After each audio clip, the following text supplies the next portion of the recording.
کیا تیرا گزرتا جو نہ مرتا کوئی دن اور. تم کون سے تھے ایسے کھرے داد و ستد کے, کرتا ملک الموت تقاضا کوئی دن اور. تو الطاف حسین حالی نے غالب کا مرثیہ لکھا. بلبل ہند مر گیا ہے ہاتھ, جس کی تھی بات بات میں ایک بات, نقطہ داں نقطہ سنج نقطہ شناس, پاک دل پاک نظر پاک صفات, شوق اور بزلہ سنجو شوق مزاج, رند اور مرزائے کرام و ثقات, لاکھ مضموں اور اس کا ایک ٹھٹول, 100 تکلف اور اس کی سیدھی بات. اس کے مرنے سے مر گئی دلی, مرزا نوشا تھا اور شہر برات, یا اگر بزم تھی تو اس کی بزم, یا اگر ذات تھی تو اس کی ذات. شہر میں ایک چراغ تھا نہ رہا, ایک روشن دماغ تھا نہ رہا. اور پھر فن مرثیہ نگاری ملک کے بدلتے حالات اور اس دور میں برپا تباہی کے سبب نئے نئے ادبی اوتار میں اپنے وقت کی عکاسی کرنے لگا. ملک غدر کی زد میں ہے, خاص طور سے دارالسلطنت دہلی. ہر طرف قتل و غارت کری. مرثیہ نگار کس کس کا دکھڑا روئے, کس کس کا مرثیہ لکھے. تو ان حالات میں افراد کا نہیں بلکہ شہر دلی کا مرثیہ لکھا گیا, جس کا کہ کبھی شاعر قصیدہ لکھتے تھے. سو یوں رقم ہوتا ہے اردو ادب کا شہر آشوب. راہی معصوم رضا نے اپنی طویل نظم کرانتی کتھا میں 1857 کی پہلی جنگ آزادی اور اس کے بعد پھیلی دہشت اور تباہی کا یوں بیان کیا تھا. راہی شہر آشوب سناؤ, کیسی غزل اور کیسا قصیدہ. دلی جو ایک شہر تھا عالم میں انتخاب, دلی ضرور ہے پر وہ دلی نہیں ہے یہ, ہستی تو ہے ضرور مگر اپنے حال پر. اب ویسے بات بات پر ہستی نہیں ہے یہ, اب ویسے بات بات پر ہستی نہیں ہے یہ. حالانکہ یہ پہلی بار نہیں تھا جب دلی کی بربادی کا ماتم منایا گیا ہو. نادر شاہ اور ابدالی جیسے خونخوار لڑاکوں نے دلی کی اینٹ سے اینٹ بجا دی تھی. اس دور کی تباہی کو میر نے لکھنؤ جا کر کچھ اس طرح بیان کیا تھا. کیا بود و باش پوچھو ہو پورب کے ساکنوں, ہم کو غریب جان کے ہنس ہنس پکار کے. دلی جو ایک شہر تھا عالم میں انتخاب, رہتے تھے منتخب ہی جہاں روزگار کے. جس کو فلک نے لوٹ کر ویران کر دیا, ہم رہنے والے ہیں اسی اجڑے دیار کے.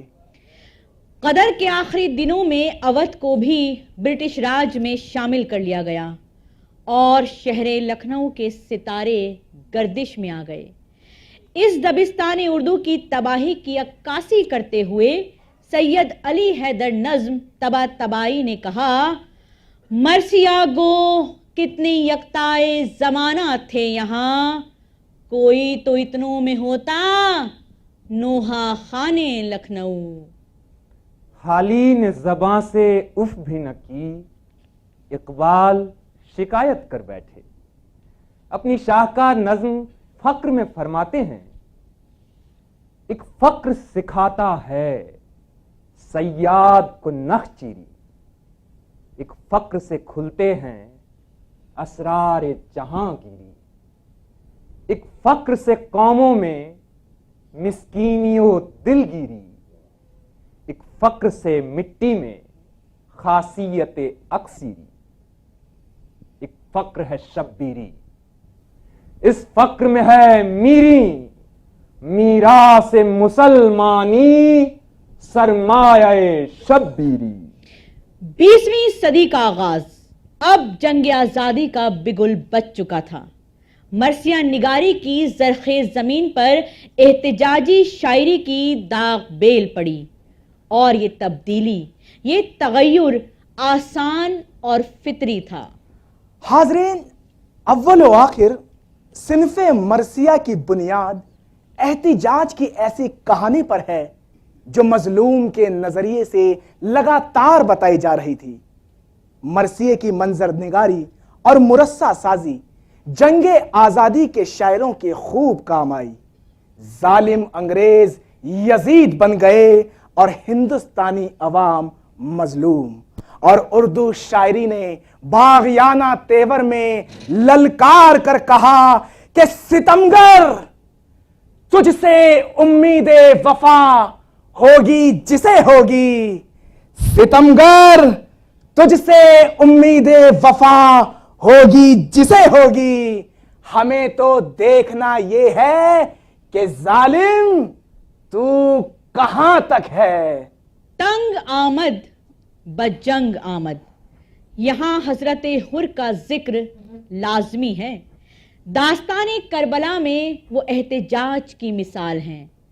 حر کو یزید کا مسلسل ظلم گوارا نہ ہوا، بغاوت کر کے امام حسین کے جان نثاروں میں شامل ہوئے اور شہادت کو گلے لگا لیا، جس کی ترجمانی میں شاعر نے کہا: توقیر زمانے میں ہمیں آج ملے گی، جب نیزے پہ سر ہوگا تو معراج ملے گی۔ کچھ ایسا ہی طرز اظہار ہمیں جنگ آزادی کے دوران ملتا ہے۔ یاد کیجئے، سید شاہ محمد حسن بسم العظیم آبادی نے کہا تھا: سرفروشی کی تمنا اب ہمارے دل میں ہے، دیکھنا ہے زور کتنا بازوئے قاتل میں ہے۔ دراصل قصہ کربلا دو نظاموں کے ٹکراؤ کو بیان کرتا ہے۔ جب جب ظالم و مظلوم کے تصادم کی عکاسی کی گئی ہے، تب تب مرثیے کے اصناف اور کربلا کا تصور کام آئے ہیں۔ آپ ہم سے اتفاق کریں گے کہ کربلا کا المیہ ہو یا عہد نو میں انسانیت کی پامالی، شاعری بہرحال اس کا اثر قبول کرتی ہے۔ ترقی پسند شاعروں نے بھی صنف مرثیہ کو سرآنکھوں پہ رکھا۔ ان کے لیے حضرت امام حسین غریب مزدور کا اور یزید سرمایہ دار مالک کا استعارہ بن گئے۔ جگر مراد آبادی، جو پوری طرح حسن و عشق کے شاعر تھے، تقسیم وطن کے وقت قتل عام دیکھ کر بلک پڑے۔ فکر جمیل خواب پریشان ہے آج کل، شاعر نہیں ہے وہ جو غزل خواں ہے آج کل۔ کربلا کا واقعہ تاریخ کا ایسا سانحہ ہے جو مذہب کی حد بندیوں سے پرے عالمی سطح پر انسانی قدروں کی علامت بن گیا ہے، جس کے زیر اثر سبھی سوچ کے شاعروں نے فکر و فن کے جوہر دکھائے ہیں۔ جوش ملی آبادی نے کہا: کیا صرف مسلمانوں کے پیارے ہیں حسین، چرخ نوع بشر کے تارے ہیں حسین، انسان کو بیدار تو ہو لینے دو، ہر قوم پکارے گی ہمارے ہیں حسین، ہر قوم پکارے گی ہمارے ہیں حسین۔ خود کو ایتھیسٹ کہنے والے مارکسسٹ شاعر بھی اس موضوع پر طب آزمائی کر چکے ہیں۔ جن علی سردار جعفری نے چین کے کمیونزم سے متاثر ہو کر ماؤ بلا رہا ہے جیسی لیفٹسٹ نظم تخلیق کی، ان کی احتجاجی شاعری کا یہ بھی ایک رنگ ہے۔ یہ ظلم و جبر بھی ایک پیاس ہے جو صدیوں سے بجھائی جاتی ہے انسان کے خون ناحق سے۔ کوئی حسین ہو، کوئی مسیح یا سقراط، لہو کی پیاس انہیں ڈھونڈتی ہی رہتی ہے۔ زبان نکالے ہوئے، ٹیوریاں چڑھائے ہوئے۔ کیفی اعظمی نے بھی حضرت امام حسین کی عظمت کو سلام کیا اور مظلوموں کو حسینی عزم و ہمت کے ذکر سے تحریک دی۔ حریت کو آج پھر ہے ابن حیدر کی تلاش، وقت کو پھر ہے کروڑوں میں 72 کی تلاش۔ دیکھنا کیفی نشان حریت لہرائے گا، دیکھنا کیفی نشان حریت لہرائے گا، جب جہاں کو عزم شیر کربلا مل جائے گا، جب جہاں کو عزم شیر کربلا مل جائے گا۔ اردو ادب میں فیض احمد فیض کا امتیاز یہ ہے کہ انہوں نے احتجاج کو بھی رومانی فضا عطا کی۔ ان کے لکھے مرثیے میں بھی یہ مخصوص انداز دیکھنے کو ملتا ہے۔ از فیض احمد فیض بروز شب عاشور، رات آئی ہے شبیر پہ یلغار بلا ہے، ساتھی نہ کوئی یار نہ غمخوار رہا ہے، مونس ہے تو ایک درد کی گھن گھور گھٹا ہے، مشفق ہے تو ایک دل کے دھڑکنے کی صدا ہے، تنہائی کی غربت کی پریشان کی شب ہے، یہ خانہ شبیر کی ویران کی شب ہے۔ دور حاضر میں جو مرثیے لکھے گئے یا لکھے جا رہے ہیں وہ روایتی مرثیوں سے قدرے مختلف ہیں۔ یہ اجزائے ترکیبی اور حیت یعنی سٹرکچر اور سٹائل کی پابندیوں سے آزاد ہیں۔ جدید مرثیوں میں اظہار رنج و غم قائم رہا، تاثیر کا بھی خیال رکھا گیا، لیکن بزم اور رزم والی شرطیں تقریباً ختم ہو گئیں۔ آج کے مرثیوں میں قدیم اور جدید کی آمیزش نظر آتی ہے۔ اس دور میں شخصی مرثیوں کا چلن عام ہوا ہے۔ کئی رہنمائے قوم اور ادبی ہستیوں پر مرثیے لکھے گئے۔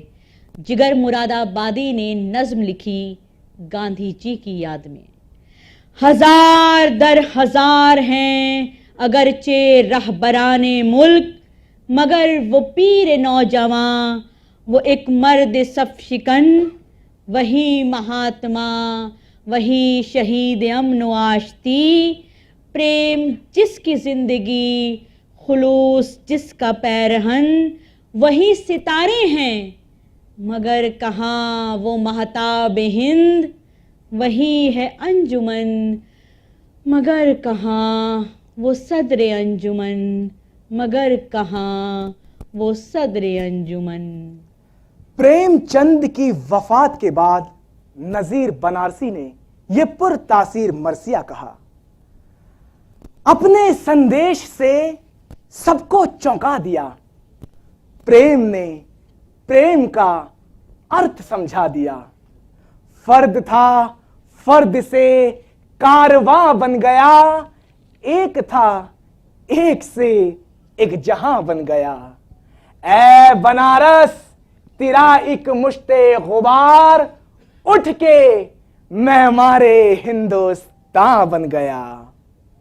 حیدرآباد کے رہنے والے مشہور لیفٹسٹ شاعر مخدوم محی الدین نے مارٹن لوتھر کنگ کے قتل پر کہا: یہ شام شام غریباں ہے، صبح صبح ہنیں، یہ قتل قتل مسیحا، یہ قتل قتل حسین۔ مخدوم نے حضرت امام حسین کو سلام عقیدت پیش کیا، امام تشنا لباں خضر راہ آب حیات، اندھیری رات کے سینے میں مشعلوں کی برات، میرا ثبات، میری کائنات، میری حیات، سلام مہر بغاوت، سلام ماہ نجات۔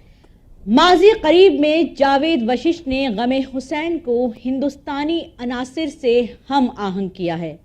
یہ ان کا اپنا انفرادی رنگ ہے۔ ہو درد بھری تو دل کی دنیا اچھی، ہو درد بھری تو دل کی دنیا اچھی، جو عشق بڑھائے وہ تمنا اچھی، سن سن کے غم حسین رو دیتی ہے، دریائے فرات سے تو گنگا اچھی۔ دور حاضر کی بات کریں تو جناب علی عباس امید نے شہیدان کربلا کے حضور اپنا نذرانہ عقیدت کچھ یوں پیش کیا ہے۔ اسلام کی حیات کا تھا آسرا لہو، انگاروں جیسی ریت پہ بہنے لگا لہو، آقا لہو، غلام لہو، اقربا لہو، بیعت کے ہاتھ آیا نہ کچھ بھی سوا لہو، لاکھوں سلام تم پہ شہیدان کربلا، لاکھوں درود تم پہ اسیران کربلا۔ کالیداس گپتا رضا غالب شناس مانے جاتے ہیں۔ انہوں نے عمدہ غزلیں، نعتیں، سلام اور منقبت لکھ کر ہندوستانی تہذیب کا حق ادا کیا ہے۔ سوزے جگر سے آہ کو مارے ہے فاطمہ، سر سے ردا کو اپنے اتارے ہے فاطمہ، بالوں سے جائے قتل سوارے ہے فاطمہ، میدان کربلا میں پکارے ہے فاطمہ، درد و علم بجانے غریبم پدید شد، فریاد اے خدا کہ حسینم شہید شد، فریاد اے خدا کہ حسینم شہید شد، فریاد اے خدا کہ حسینم شہید شد۔ کنور مہندر سنگھ بیدی ادبی دنیا میں اپنے نعتیہ کلام کے لیے مقبول ہیں۔ انہوں نے حضرت امام حسین کو اپنی عقیدتوں کا خراج اس طرح پیش کیا: زندہ اسلام کو کیا تو نے، حق و باطل دکھا دیا تو نے، جی کے مرنا تو سب کو آتا ہے، جی کے مرنا تو سب کو آتا ہے، مر کے جینا سکھا دیا تو نے۔ تو مختصر سی بات یہ ہے کہ ہندوستان کے رنگوں میں رچی بسی صنف مرثیہ نے انسان کے ذاتی رشتوں اور آپسی محبت کا بھرپور احترام کیا ہے، اور شاعری میں شامل محب اور محبوب کے دائرے میں بہن بھائی، ماں بیٹے، خادم و مخدوم، عوام اور رہنما سبھی کو لے لیا ہے۔ اگر ایسا نہ ہوتا تو اردو ادب اس سرمائے سے محروم رہ جاتا۔ مرثی کو اگر خالص ہندوستانی ثقافت اور شاعری کے اصولوں پر پرکھا جائے تو ہر اعتبار سے کھرا اترتا ہے۔ ہمارے کاوے کا دار و مدار جن نورس پر ہے وہ تقریباً سب کے سب مرثیے میں پائے جاتے ہیں۔ شرنگار رس واقعات کی منظر کشی میں تو نہیں ہے، لیکن اس خالص ہندوستانی زبان کی نفاست اور نزاکت نے یہ حسن بھی پیدا کر دیا ہے۔ اردو شاعری اپنی تمام اصناف کے ساتھ عالم ادب میں مقبول تھی۔ مرثیے نے اسے اپنی فکری وسعت سے مزید مالا مال کیا۔ اس کے موضوعات، بیانیہ، لفظیات، استعارات، تلمیحات، تشبیہات، منظر نگاری، رجز اور صوتی آہنگ سب کے سب خود اپنی شناخت بن گئے اور مرثیے کو اردو شعری ادب کی ایک بے مثال صنف تسلیم کر لیا گیا۔ دریائے فکر و فن کی روانی ہے مرثیہ، تیغے زبان شعر کا پانی ہے مرثیہ۔ لیلائے شاعری کی جوانی ہے مرثیہ، تاریخ نے کہیں وہ کہانی ہے مرثیہ۔ ہے فرد جرم فوج ضلالت شیار بھی، کردار اہل بیت کا آئینہ دار بھی۔ درد کا رشتہ انسانی کائنات کا مشترکہ رشتہ ہے۔ یہ نہ صرف انسانوں کو آپس میں جوڑتا ہے بلکہ قوموں اور ملکوں کو بھی جوڑتا ہے، تہذیبوں کو بھی جوڑتا ہے، مذہبوں کو بھی جوڑتا ہے۔ کہانی میری رودادے جہاں معلوم ہوتی ہے، جو سنتا ہے اسی کی داستاں معلوم ہوتی ہے۔ یہی وجہ ہے کہ سرزمین عرب سے داستان کربلا جب ہندوستان آئی تو اپنے اندر ستیہ، اہنسا، شانتی اور تیاگ جیسی خوبیاں لیے گوتم بدھ کی اس دھرتی کی خوشبو میں رچ بس گئی۔ درے حسین پہ ملتے ہیں ہر خیال کے لوگ، یہ اتحاد کا مرکز ہے آدمی کے لیے۔ گنگا اور فرات محض دو دریاؤں کے نام ہی نہیں بلکہ دو علامتیں ہیں جو دو تہذیبی قدروں کی ترجمانی کر رہی ہیں۔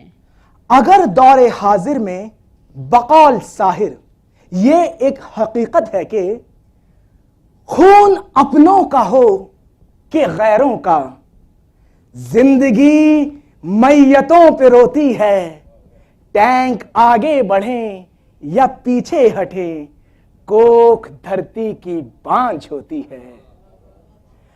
تو کربلا نے یہ بھی ثابت کر دیا کہ مظلوم صاحب کردار ہوتا ہے اور ظالم کا کوئی کردار نہیں ہوتا۔ مظلوم زندہ رہتے ہیں، ظالم مٹ جاتا ہے۔ قتل حسین اصل میں مرگ یزید ہے۔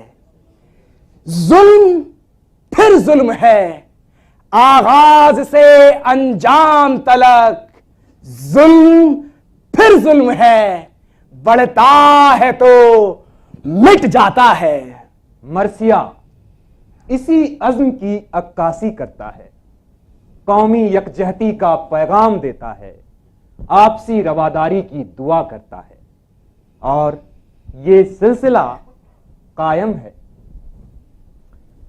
یا رب چمن نظم کو گلزار ارم کر، اے ابر کرم خشک زراعت پہ کرم کر۔ تو فیض کا منبع ہے، توجہ کوئی دم کر، گمنام کو اعجاز بیانوں میں رقم کر۔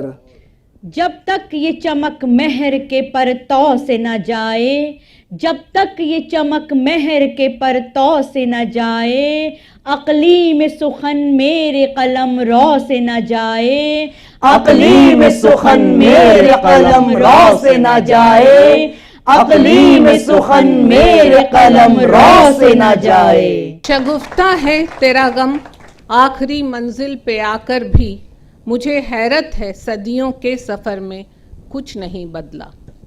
تو یہ تھا سفر ارتقاء مرثیہ کربلا سے کاشی تک۔